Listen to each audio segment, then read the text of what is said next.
of the PinkUn Norwich City Podcast. Still in lockdown, still scattered around the Greater Norwich area. I'm your host, Dave Freezer. We're also coming to you on Future Radio 107.8 FM, and I'm joined by Paddy Davitt, Tony Thrussell, Connor Southwell. Paddy, come to you first. How you doing?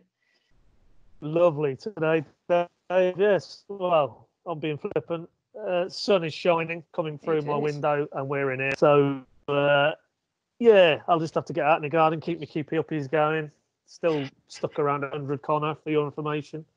So, but the weather is glorious. We're in a bit of a rhythm, at least I am now. It feels work-wise, this isolation work. I haven't got stir crazy yet, so maybe I'm adjusting to the new normal. I don't know about you boys. Yeah, I think I can sort of go along with that to a certain extent. It is nice to catch up with people on the phone and face-to-face stuff, just to sort of remind yourself. I mean, we were a little bit ahead of the curve, weren't we, in that I haven't actually been in Norwich for 3 weeks now. It was 3 weeks yesterday. It was the last time I went into our office, which is the first day I moved over as a news reporter. And we'd already been at home for 2 or 3 days, I think, by that point, hadn't we? So because we were all set up to work from home, we'd been quite sharp on it.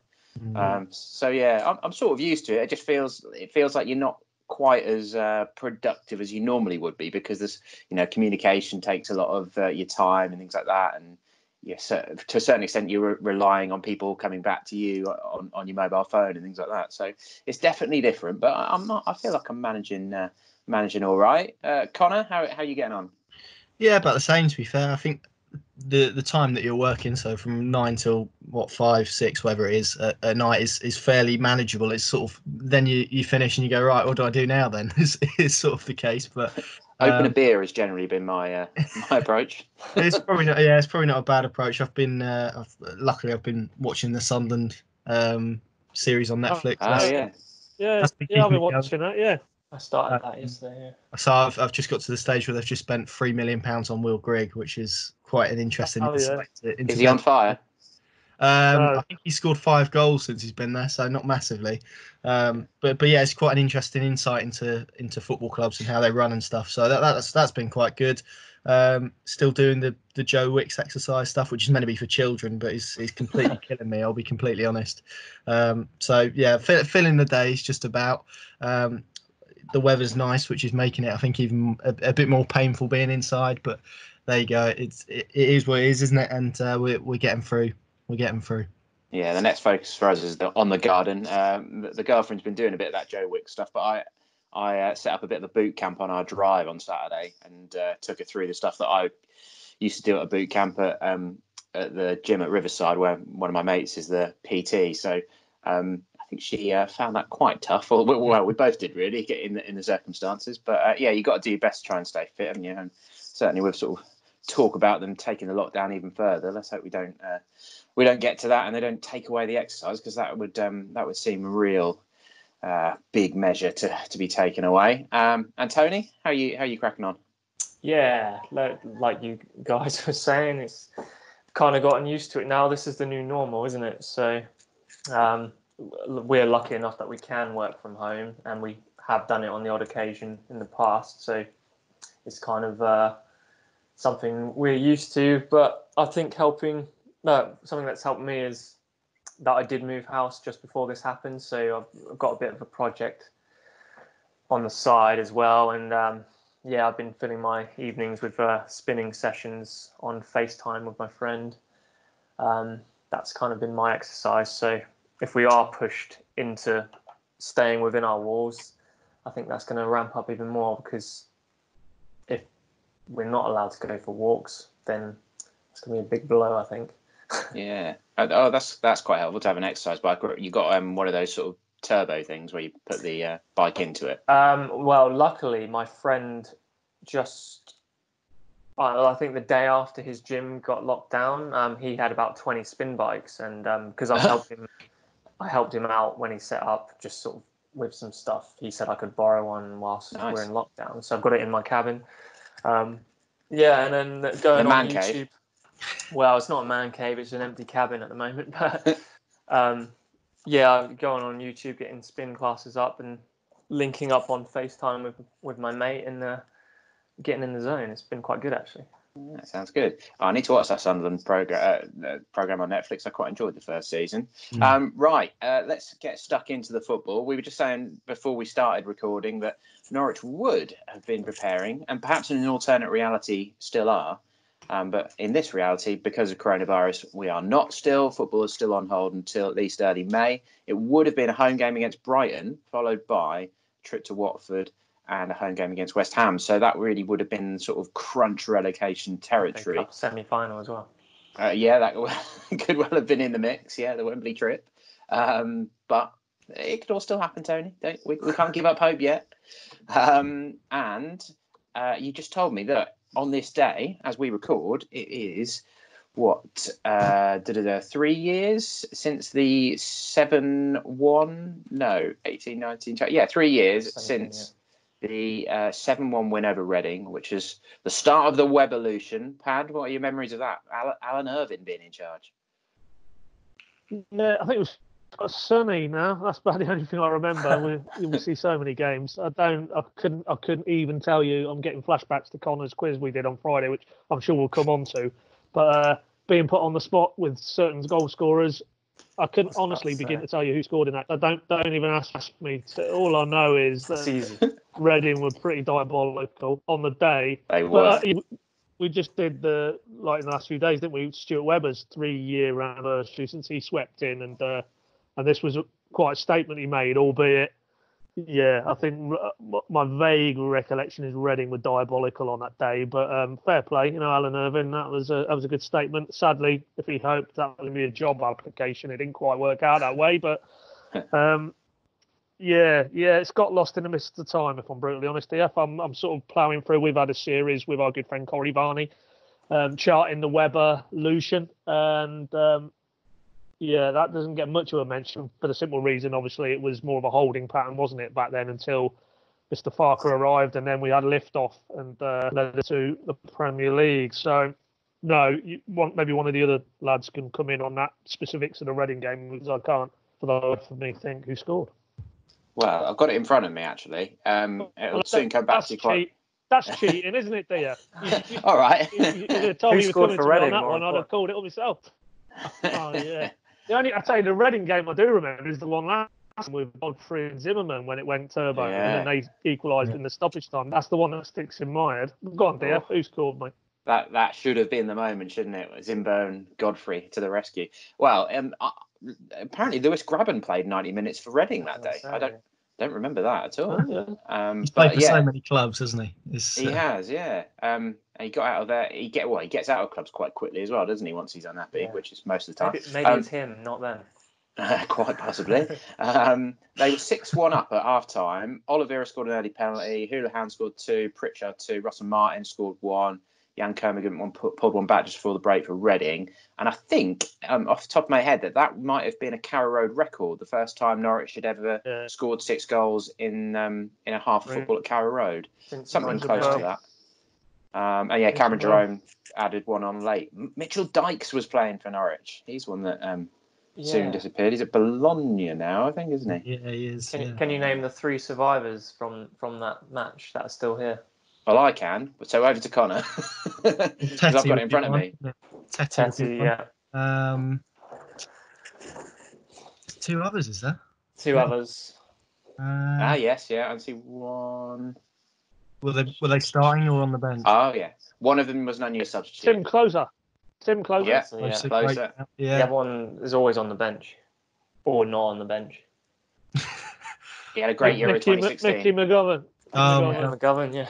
That's the one. The 3 survivors of that 7-1, which is 3 years ago. How much has happened in that time? Anyway, back to the current. And Pat, if I come back to you to start with, since the last pod was recorded, we had spoken a little bit about the club furloughing off-field staff. Things were starting to evolve, and they really have cranked up since then, haven't they? It's been, on a national scale of debate, ridiculously perhaps. But we've heard since then that Norwich are donating 200,000 to charities. So just sort of bring us up to date with the latest on that sort of situation. Yeah, there was a lot of activity, and it's all set against the backdrop of what is the financial impact for clubs, for players, for the football in general, professionally in this country. And inevitably Norwich focus is on the Premier League, but right down the tiers. And, we hear about these meetings with all the key stakeholders, and what they're trying to do is find a common position on all the key issues. And one of them is player wages, of course, and that still hasn't been resolved as we speak here on Wednesday afternoon. And one, increasingly, is what happens to your non-football staff. And I've lost count now of how many clubs in the Premier League have opted to go and access the government's job retention scheme to give its official title, but Norwich are one of those. That was announced with a caveat that Norwich have committed to topping up, because without getting into the nuances of the government's, the commitment is 80% of a monthly salary up to £2,500, I think. But Norwich pledged when they announced they were going to furlough that they would top up that 80%, so no furloughed member of staff would be out of pocket. That's definitely needs to be re-emphasised. As opposed to one or two other clubs, Newcastle's and Tottenham's, who haven't, I don't think. And yes, there was a negativity, and unfortunately, I think Norwich were bracketed with the Tottenhams and the Newcastles in that initial phase. I think subsequently Bournemouth have now announced they're going to do that, and then obviously Liverpool did over the last weekend and have since rode back in a big way, because probably like the Tottenhams and Newcastles, general public football fans look at those sort of clubs and think, why are, well, let's be honest, billionaire-owned, mega million revenue turnover clubs relying on government to prop up paying payroll of non-football staff? That's the moral dimension to this, but I do think it's very harsh to bracket Norwich with those clubs. Yes, they all are currently members of the Premier League, but if you don't know by now, Norwich are a self-funded club, self-sufficient in terms of individual wealth, the smallest owners wealth-wise in the Premier League. Then where have you been for the last 2, 3, 4, 5 years? So Stuart Webber has since come out and done a little bit of media on BT Sport with Jake Comfrey, reiterated that, this is to safeguard the future of the club. This is about safeguarding jobs and safeguarding so that there is a Norwich City Football Club as we know it beyond this global pandemic. So people have other opinions. People outside of Norwich City and their fan base clearly feel morally there's an issue to answer. A lot of politicians have got involved, which sticks in my throat a little bit. They might want to look at some of the big multinational companies and wealthy individuals in this world who are also accessing that furloughing scheme. So massive debate, but fundamentally Norwich have felt for their circumstances, this is the way they have to go. And you either accept that for the reasons already stated or you don't, and then we move on. So that's that really in a nutshell. That's where we are with that. And then the other thing you mentioned, player-led. Spoken to Grant Hanley subsequently on this, but the players, as I was told, contributed in the region of 190,000 or are pledged to donate that from their salaries collected, which is then topped up by Daniel himself, Daniel Farker, members of the executive committee, the three-pronged Webber, Ward, Kensel, and board level as well to top that up over 200,000, and that will go to individuals and charities locally affected by the pandemic. Again, the ones who want to look at it as a token gesture will look at it that way. I think the fact that Norwich were very proactive and they were one of the first, if not the first, set of players to come up with a scheme of that nature, I think is commendable. And I think, again, you pays your money, you takes your choice. But I, in all the dealings I've ever had with Norwich players, I think they do realise their responsibilities. Every player who's done any media in the last few days, Kenny McLean has done a few bits and pieces. I spoke to Ben Godfrey yesterday. They all understand their responsibility as footballers who earn a lot of money in the grand scheme of things, but also where they are in terms of the local community and what Norwich means as a football club to the local community. And, we've seen that on a micro level with them picking up the phone and speaking to vulnerable and elderly supporters. So for me personally, I think Norwich have made a lot of good moves in this area, but ultimately, to wrap this up from me, until there is probably a collective agreement with every club and every player from Premier League downwards regarding wage deferrals / wage cuts, I think they're always going to, they unfortunately are going to leave themselves open to accusations that why are footballers exempt from this, and that's the way it is. But you speak to Ben, you speak to Grant, and as they say, this is getting decided way above their pay grade. This is the PFA, this is top people in individual football clubs, this is the Premier League, the FA, and really the players will be guided by what these people tell them. So for anybody to criticise any player, particularly any Norwich player, I think is wide of the mark, personally. Apologies if anyone just picked up a very loud plane going over our house. I hope that didn't pick up on the microphone. It came on mine as well a few minutes later. So. Yeah, it was really loud. But yeah, this is a complex issue, isn't it? A club like Norwich City, their issues are totally different to a Liverpool and a Manchester City, who have far more staff, have far more money, and it's now sort of emerged, isn't it? A 30% pay cut across the division just isn't going to work. It needs to be worked out on a club-by-club basis, doesn't it? Because Tom Tribal does not earn anywhere near as much as Raheem Sterling, for instance. Like, not even close. It's a totally different issue. You can't say Tom Tribal, I don't know how much he's on, but you can safely 100% say he is not earning 50 grand a week. It's probably at least half of that. Whereas Raheem Sterling's on 300,000, 250,000 pounds a week. You can't even compare the two. So it's far more complex than that. I also feel like the pile on last week, the reason we in the pod didn't discuss it too much was because it was still unfolding, wasn't it? And they were talking about the negotiations and these complex matters. And I think people like the politicians saw their little window of time where they could jump on football and they could say whatever they wanted, because they knew that there was a little lull in time there where they could get stuck in and there was going to be no comeback. And eventually football has really bit back, hasn't it? Even Wayne Rooney put a really nice piece together, which I think was in the Sunday Times, where he sort of said, similar to what you said, Pad, why aren't they looking at the billionaire donors to the government, etc. So this is a complex one. Connor, to come to you, what do you make of it all? I mean, lower down the leagues, again, it's going to be totally different to Norwich City, isn't it? That you're going to see clubs who are going to need the furloughing situation to pay player wages. Yeah, I think just to go back on the issue of politicians getting involved, essentially what it is a deflection tactic, isn't it? It's there's this big issue unfolding, but here's something else to engage the discourse about for however long. And I think externally people probably look at football and it comes down to how many tweets do you see per year about how much do footballers earn, how much does a nurse earn, and it's sort of footballers are used in that way, and because everyone knows that they've got lots of money, and it's relatively a lot of money, particularly those at the top end of the game. But then if you chart it back and you go back to lower league clubs perhaps, and Gary Neville, actually, I was listening to him speak about the impact of it as an owner at Salford City, and he basically said if he used the furlough scheme for Salford, they could save about £350,000, but they can't do that because you're then looking at Peter Lim and David Beckham and Ryan Giggs all owning that club. But for another League Two club, that's a lot of money to save, and a lot of money that could potentially keep your business afloat and your club afloat. And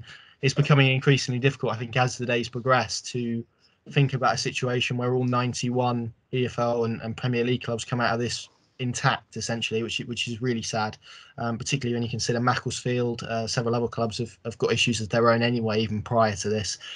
So it's very difficult, but I think football, particularly the top end of it, is seen as glamorous. It's so in the public eye, and lots of people perhaps who aren't football fans or looking externally probably think, well, here's this massive industry awash with money, here are all these individuals with loads of money.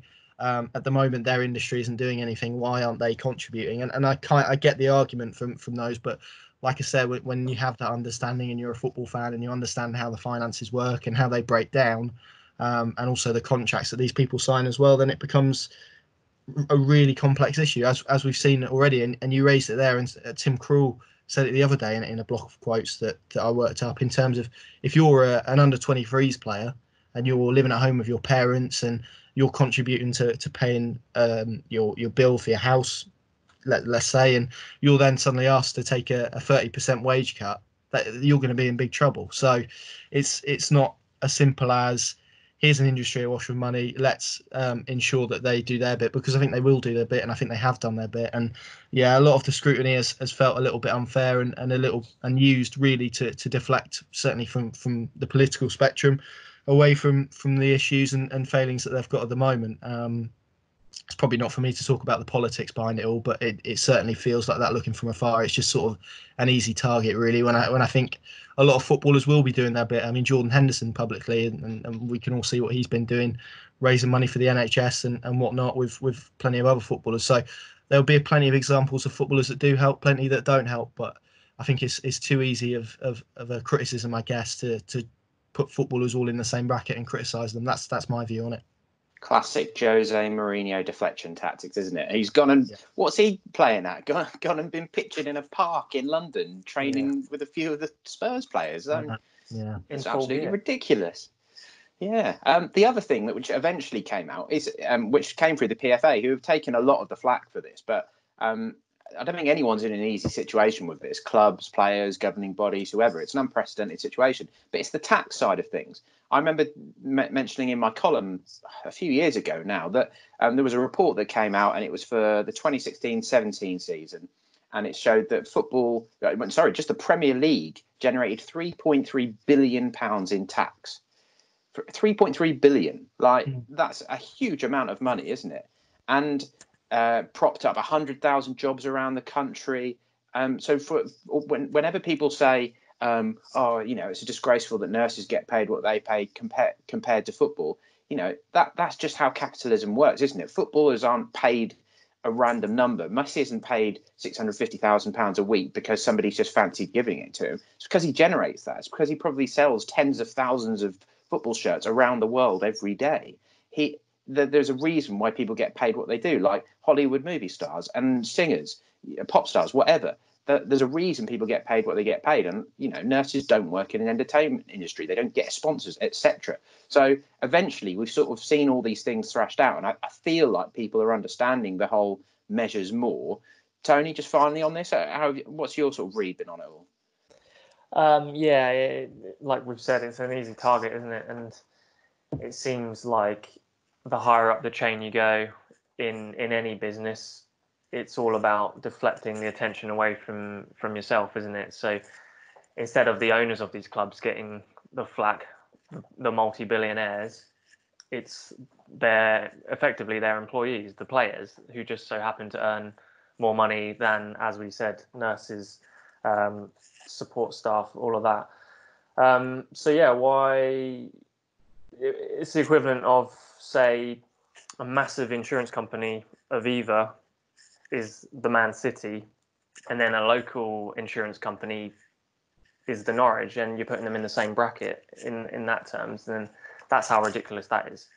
Yeah, it's far more complex than that, isn't it? So an interesting debate, and one, to be frank, I think we'll still see it unfolding for months. I think we'll probably hear investigations and stuff going into who took furloughing payments and didn't, possibly for years. It could be really complex one, but so we'll see. I think we've covered that one fairly fully. In terms of where the season stands, we've heard a bit from Kenny McLean, haven't we? He seems to be worried that it could be over. And Conor Rocky Bashiri, his season's over in Belgium, isn't it? So there's a little bit of attention on that, where it seems maybe UEFA aren't totally happy with the way they've done things. No, I think the difference with perhaps the Belgian League is that they only have one game left. So essentially, I think in the top flight, Club Brugge are about 15 points clear. So in terms of sorting the title, it had already been done. I think relegation was a bit more of a complex one.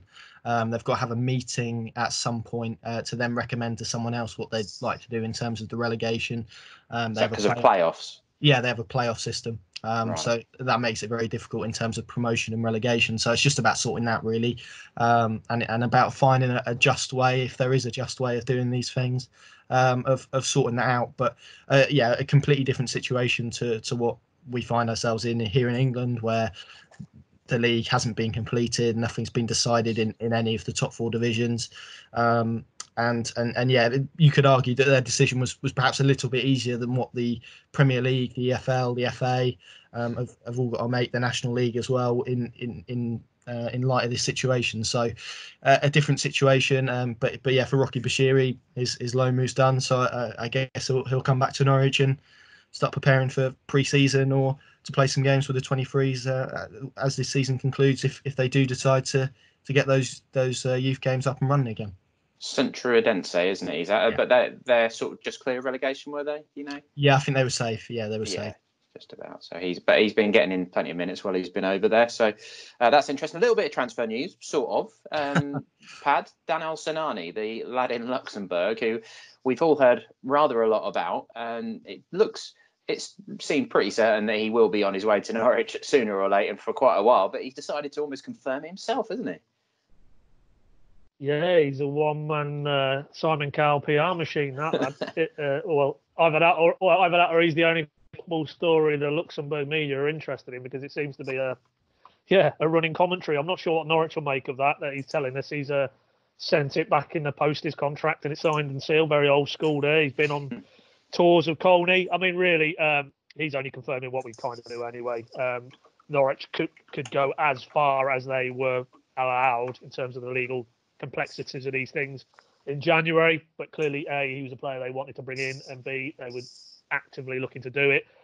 He's now confirmed that. I think there was a bit of a suggestion. I think he had his 23rd birthday, if I'm not mistaken, in the last few days. And I think at that point, in terms of the contractual FIFA side of it, he was able to. So maybe that was the trigger for him going public with it. But clearly, this was people, they were quite right. So that was a deal that would get done. Obviously, as it stood, the view to him coming in the summer for next season. Who knows how that plays out now? The way things are going, he might come back for the end of this season. I don't know where we'd go with that, because I see FIFA have announced that they're happy to this issue potentially of player contracts expiring at the end of June and transfer windows, that they are happy to almost adapt and model that now around, hypothetically, football coming back in terms of the professional leagues around Europe. So there's a potential that, if we're still playing in July or August, September time, the current season, that maybe he might be available. Who knows? I'll throw that one in. But important to reiterate, Norwich aren't going to confirm it. They haven't confirmed it. Why would they? But Brad, if we take him at face value, then that is a done deal, and he is Norwich's first signing of whenever the new season is. Right. Well, that's one to monitor. But I think we can safely say that we'll assume that he's a Norwich City player sooner or later, can't we?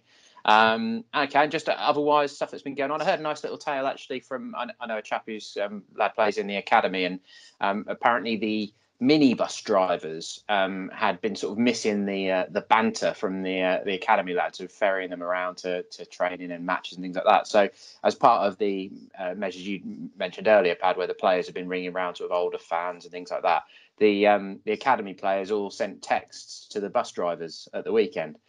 Just to sort of keep their spirits up, keep in contact with them. So that's a nice sort of little line to hear out of the academy. And Connor, there was a really nice line yesterday, wasn't there, from relating to Shay Hutchinson, who of course we've heard is looking for a second kidney transplant. Yeah, and it came from Thierry Emery, nonetheless, Arsenal legend, Premier League icon, I think you can safely say, and absolutely. Recorded a message for Shay Hutchinson, who, as you mentioned there, is got his own battles, hasn't he, with is it Alport syndrome? Yes, I think that's right. Yeah. Which is essentially a genetic condition, isn't it? I think his mum has got it as well, and is waiting for a kidney transplant. So quite a sad story, I guess. He's already had one that his dad has donated to him, but that hasn't quite worked in the way that they'd hoped. And so I think his kidney is at about 17% sort of function. And they say 15% is the point that you need a transplant. So he needs one. Obviously, in the current climate, that's going to be very difficult, given everything that's going on and how stretched those health services are at the moment. So it would probably have given him a massive lift, I would imagine, from Thierry Emery. He was obviously at Arsenal, wouldn't he? So if you're at Arsenal and you're a striker, then I imagine Thierry Emery is someone that you look up to.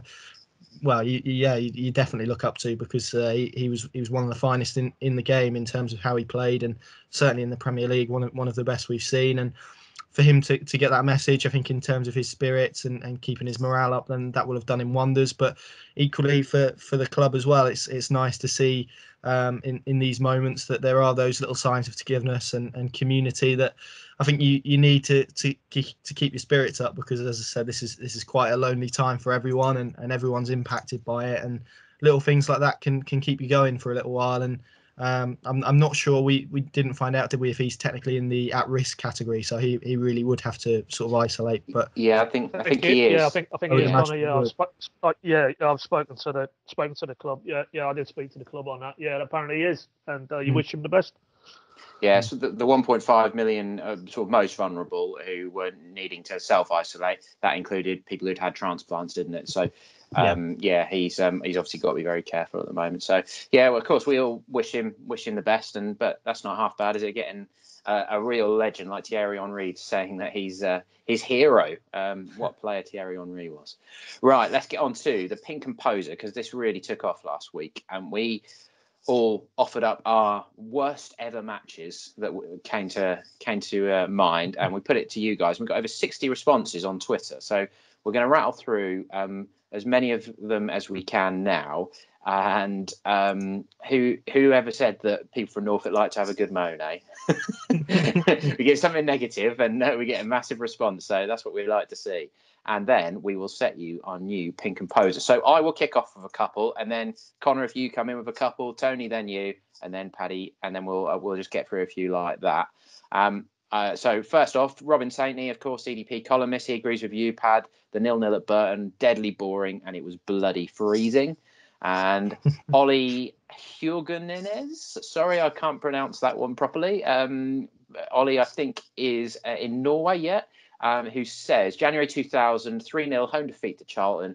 I'd studied in Australia the 6 months before, booked my flight home from Australia to Norway via London just to watch that game. Pretty grim. Yeah, a couple from me. So Joe has said lots of goals, but 3-2 against Forest at home in 2008-ish. He said Forest scored all 5 goals. That's not one that springs to my mind anyway. But 3-2 as a worst game isn't too bad. And then Judy Trivett, who we all know, 2-0 defeat at Wolves in 2007 under Peter Grant. Dire in every respect. Even Wolves were awful, which I think probably says a lot about Norwich at that time. Over to you, Tony. Yeah, I got Graham Leader here. He's gone for the entertainment point of view. Reading 0, Norwich 0 in the Premier League under, surprise, Chris Hughton. Both teams reeked the Medeski out. And Chris Parker is kind of agreeing on the Hughton point. To sum the Chris Hughton era up, you could have a top 5 and every game is 0-0 or potentially 1-0 to the opposition. A couple v Newcastle. Connor mentioned one of those, I think. And 1 v Southampton were just as dire. An early home game v West Ham was pants too. Also away to Sunderland on a cold Saturday near Christmas. So I think a lot of recent games seem to be 0-0s under Hughton. Right, I've got two here. I mean, as you say, plenty to pick from. Dave Gibbs at dgibbs72. Where to start, says Dave. Woodham, Norwich, 0-0, Selhurst Park, 2001. And I like this anecdote. Took my wife to her first game. Why the blokes in the middle never touch the ball? It keeps going over their heads, she observed. Too right, it was awful. And finally, Steve Carman at Steve_Carman. Every game where Glenn Roeder was in charge. Very good. Our friend Corey Varney, who you mentioned a little earlier, Pad, he suggests 4-0 away at Middlesbrough. Cold night in November. I was ill. It was midweek. The roads were closed coming back, but worst of all, when having a pit stop on that long journey home, Burger King was shut. That sounds pretty grim, and not as bad as this. I remember this. I was quite young. I think I only listened to this on the radio, but Terry Westgate. I was at Port Vale when we lost 6-1. 6-1 to Port Vale, and Ian follows up with 3 days after losing 5-1 at West Brom. Yeah, I think that was late 90s. Was it Brian Hamilton? I think maybe was in charge then. Pretty grim. Connor, just another couple from you. Yeah, I've seen the Port Vale one mentioned, which makes me laugh. My dad's got a really strange affinity with Port Vale. Essentially likes them because they were really rubbish when he was growing up. So he's got a bit of a soft spot for them. Norwich 0, Plymouth 3. Doesn't specify which year though. Someone has Dave Major has said 2-0 loss to QPR at Loftus Road in 94-95, and then someone has said losing 5-1 to Villa this season. There we go. Here's one that me and you remember most unfondly, Pad. The 5-0 loss at Brighton. Travelled from Derby, stuck on the M25. Pritchard had a mare against the club he snubbed. That's from Daniel Lomas. So that was Alex Neil era, wasn't it? That was the day that Russ Martin came out almost close to tears. I was fortunate that day. I was having an operation, so I was knocked out for pretty much all of it. And then I sort of came back round and sort of said to my dad, "Oh, what's the score?" And he said, "Oh, they're 4-0 down." And I was in my sort of semi-conscious state, so I went, "Oh, okay." So I was quite glad I missed that one in the end. The one I remember about that, Pad, was that we recorded it. Michael didn't work that day, did he? So it's just me and you, and we recorded a podcast in the car in the dark, didn't we? That's and right. then you shot off on the train into London, and I drove home on my own after that. Sounds depressing. That was a pretty grim day. Brighton away this season wasn't as good either, was it? Yeah, getting absolutely soaked. I found that video on my phone the other day, actually, of me running in the rain that I put on the app. That was a strange one, but there's loads more there. So if you want to head to the PinkUn Twitter feed, you can see there's loads of responses. The Emperor of Bosnia says the 5-0 at Ipswich. Yes. Of course, the 6-0 at Fulham has been mentioned. The other week. We were awful, Cranester said. But that's a good point. Wolves a few weeks ago, or a month or two ago. Yeah, that was a real no-show, wasn't it? Yeah, because the players openly were saying after that we were awful.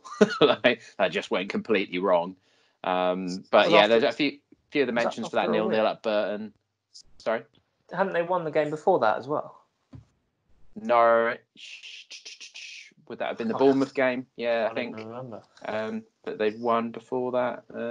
No, so it seems like ages ago now. Yeah. But yeah, anyway. Get stuck into them. There's loads. Thanks very much for your response. Over 60 on the Twitter account. So let's set this week's Pink and Poser, which is underrated players. And who wants to go first on this one? We haven't actually told each other who we've got, so I don't want to steal the thunder. Who wants to take first place? Let me dive in, mate. I'm going to offer up the Scottish Cafu, not Russell Martin, Stephen Whittaker. Give you a few of his numbers. I'll give you a few of his numbers. 5 years, which I was quite surprised that he spent at Carrow Road, but because we're talking underrated, arrived on a free transfer, so they didn't pay a penny for him. You know, there's a lot of talk about Tim Krul, Timu Pukki, quite understandably inspired free transfer business.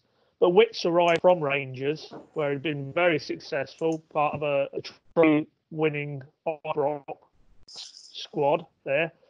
Arrived there, played 90. So bear in mind, free transfer, 90 league games.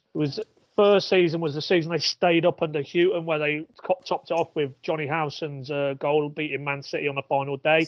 Okay, he was part of the squad that went down, but under Alex Neil, Championship playoff season, 48 appearances that season. So an integral member of that team who went back to the Premier League, and dare I say it, capped by, in my opinion, his best ever game in a Norwich shirt, which was the playoff final, Wembley. Middlesbrough 0, Norwich 2, intrinsic role in Nathan Redmond's, as it was, match-sealing goal, that fine team goal.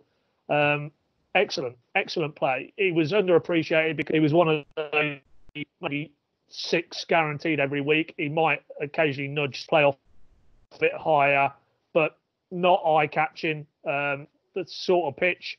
I mean, obviously now you've got, the Trent Alexander-Arnolds and the Max Aarons, and even now, and we're only going back a few years when he was playing for Norwich, that full-back role has probably been redefined again in the modern game. But solid citizen, but don't underestimate how important he was in that phase. And as I say, if you want value for money, a lad who didn't pay a penny for, Stephen Whittaker, there closes the case of defence.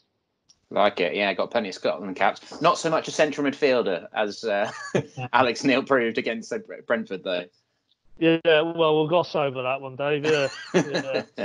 All right. Well, I think you've got to make a move in a second, haven't you, Pad? So if you need to dip out, this might be I'm all right for 5 minutes. Yeah. All right. Well, if I just disappeared and you know where I've gone, I've got Stephen Whittaker.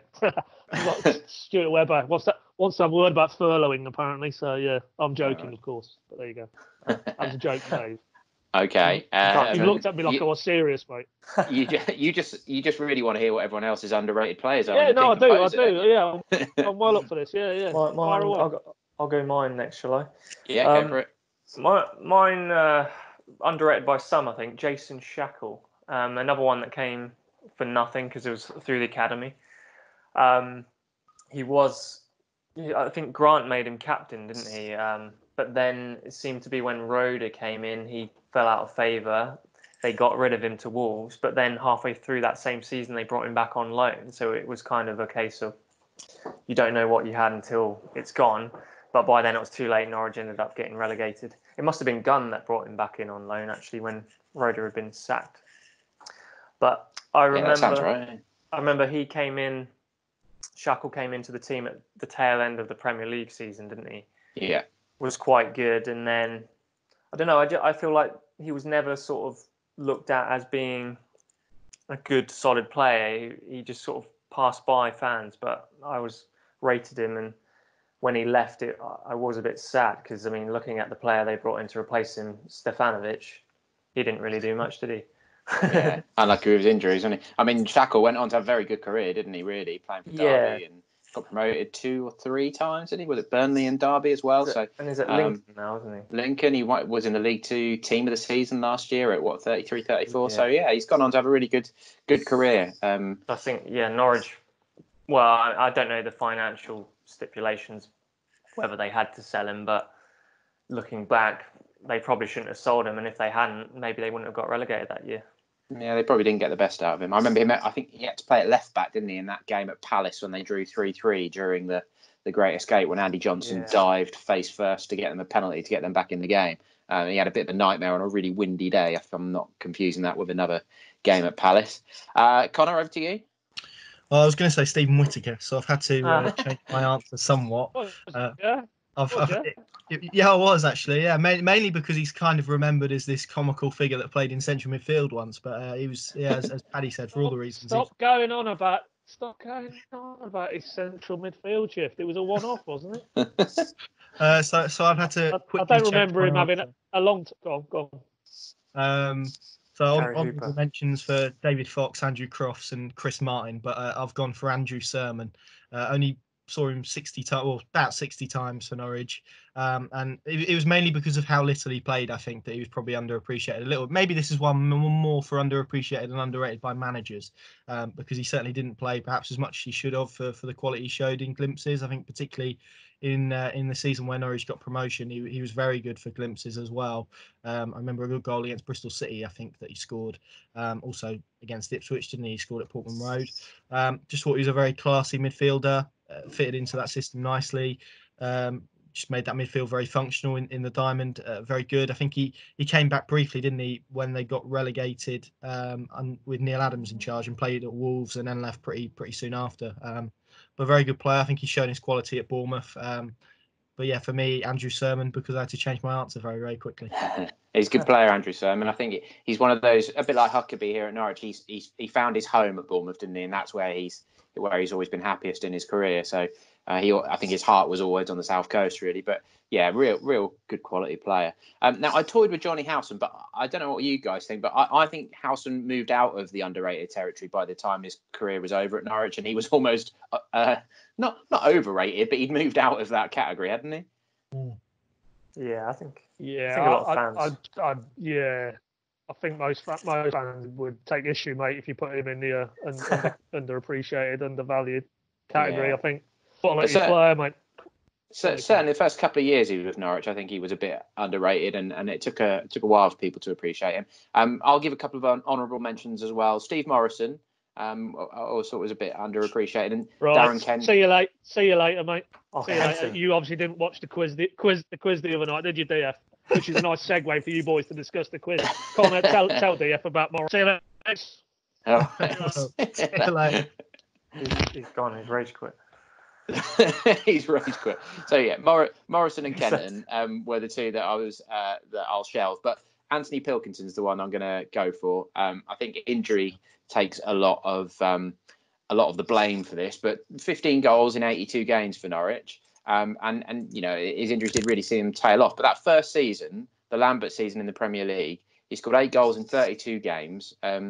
You know, scored some cracking ones. So there was that free kick against Villa, wasn't there? Which I think the Premier League put out randomly the other day. As I guess it was like an on this day sort of thing. The cross for that goal against Manchester United. The header that he scored against Manchester United. I thought Pilks was a really, really good player, but had he not got injured, then he maybe would be thought of a bit more highly. But really, when you look back on what he achieved for Norwich in a fairly short time, I thought he was a really good player. Yeah, and he hasn't generally sort of hit those heights since, has he? No, he's just never found full fitness. So we're really interested to hear what your most underappreciated or underrated players are. So do get in touch. Tony will put out a tweet on the PinkUn Twitter account, and we'll go through as many of them as we can next week. What did I miss about Steve Morrison, Connor? I have to admit, I haven't watched the quiz back yet. Yeah, Paddy's not a fan. He did his own round of questions, which I think was round 3, and it was basically which Norwich striker was the most difficult to deal with, and he gave the options, and then Steve Morrison was basically his answer, and he told an anecdote about how he tried to interview him, and he went off, I think, halfway through the interview, and they had to get him back, and didn't particularly want to do it. So Right. I don't think there's no love lost there between Steve Morrison and Paddy Davitt, I don't think. Right. Okay. Fair enough.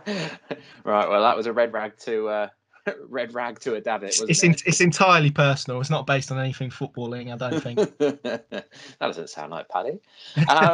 Right. Just to finish off, then, just a little bit of an update on bits and pieces we've been up to. Connor, you've spoken to Bradley Johnson, haven't you? Pad's spoken to Ben Godfrey. There was a transfer rumour, Emi Buendia to Atletico Madrid. I'm not sure how much credence I'm reading into this one. What did you make of it? Certainly not for 15 million euros, which was the price the Spanish website was citing. But then you don't. I suppose my argument to that would be you don't know what sort of impact this whole situation is going to have on the transfer window. With clubs losing money, are we going to see some deflation in terms of transfer fees? Who knows?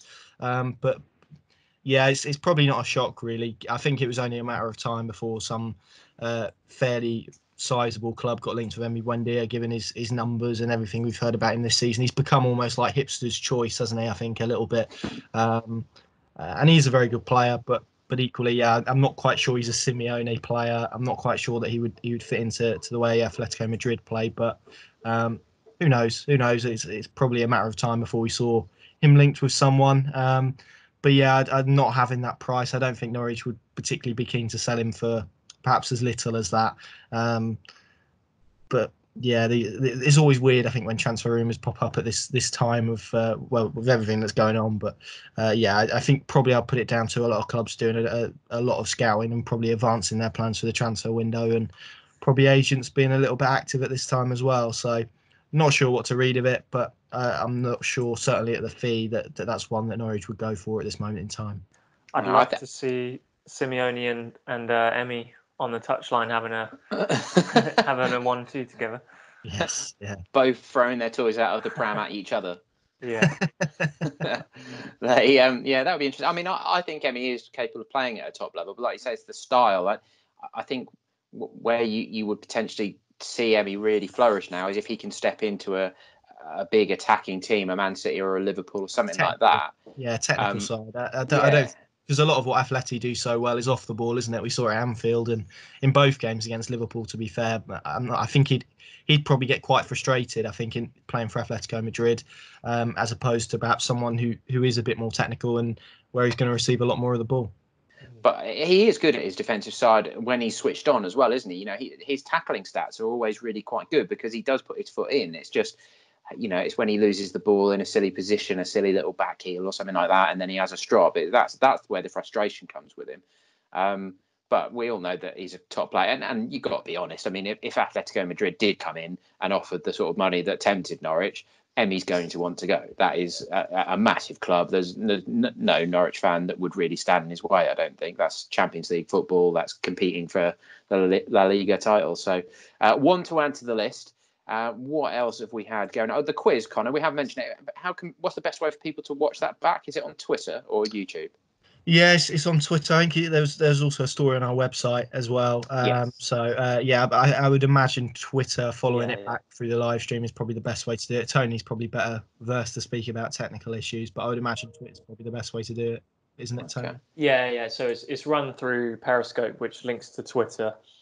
So if you just sort of scroll back to Friday, it will be there. But I mean, we've got the new one coming up on this Friday, 7 p.m. So that's that's probably the one you want to look out for now. Connor will be preparing his questions, no doubt, and I think we've got a special contributor taking over from Paddy this week. So yeah, it should be good. A surprise name. To be honest, I missed it last week. I was just quizzed out. There's so many quizzes going on at the moment, aren't there, through Zoom? And a couple of my mates have done ones. I just didn't want to do another quiz. So, I'll join in with you guys this Friday then. Our colleague Mark Armstrong also spoke to Rob Newman, City legend. That's a really nice piece, so that's worth checking out. And Tony, just to finish with the World Cup of derbies on Twitter, which was marking 4,000 days since losing to Ipswich, wasn't it? Since last losing to Ipswich. Yes. The winner of that, you got that off the top of your head? Yeah, it was the playoff semi. Fans on the pitch, I mean, it's understandable probably. From the last 10, that came up against 5-1 at Portman Road, which, I mean, all 8 we chose were pretty epic moments. Even the closer equaliser wasn't a win, but just that moment, a lot of fans were commenting how it's not necessarily about the result, it's about that feeling, that 5-10 minutes of pure emotion during a game. Oh no, when are we ever going to beat them? But I mean, that's the one thing you miss when you're 2 leagues apart, is those moments. So hopefully, maybe not in the next year or 2, but hopefully soon we'll get those moments again, maybe in the Cup. Yeah, well, but Norwich have got more to lose at the moment, so... Yeah, I'd take any football right now. Yeah, I have to admit, I'm sure all you listeners as well, we're all missing it. Whenever it's going to return, watching all the highlights, clips, and videos. I've ended up watching all sorts of things on YouTube. BT have been putting out good highlights packages. I watched the Liverpool Champions League final in Istanbul in 2005. Liverpool FA Cup final against West Ham in 2006. That 3-3. That was an amazing game. Man United's Champions League final win 99. Watching things like that, it's lovely reflecting on football, but it also gives you that little bit of sadness, doesn't it, about missing it? I'm sure I'm not alone in that. Live football, you can't replace it. When you know the score, it's just not the same, is it? No, yeah, I know, I agree. I think when you know the score, it does maybe not ruin it, spoilers, but it's certainly, I think, takes probably the excitement out of it a little bit. It's nice to reminisce, but there's only so much reminiscing you can do. I think I'm certainly eager to get back to a football stadium and to watch a game of football. That's for sure. Absolutely. Right. Thank you, boys. And thank you very much for listening. I hope it provides a little bit of respite, hearing a few familiar voices and looking back on the football and, well, hopefully looking ahead to the football as well. Keep washing your hands, keep following the social distancing guidelines. That's the important thing. Of course, Easter weekend coming up. The government and the authorities all desperately hoping people are sensible. I think the weather's going to be reasonably decent again. So it's difficult, but we've all got to dig in and make sure that we protect the NHS and do the sensible things at the moment, haven't we? And then hopefully sometime soon we can start looking ahead to when football's actually going to return and we can get back to normal life. But it's just going to take that little bit of patience and strength of mind from so many of us to get through to that point. If you ever want to get in contact with us, you can probably through the PinkUn Twitter account is your best port of call. Our DMs are open, as they say. If you ever want to pose a question or suggestion to us, then do get in touch. For now, from me, Connor, Tony, and Paddy, who has already made his exit stage left, we'll say goodbye and we will catch up with you again very soon.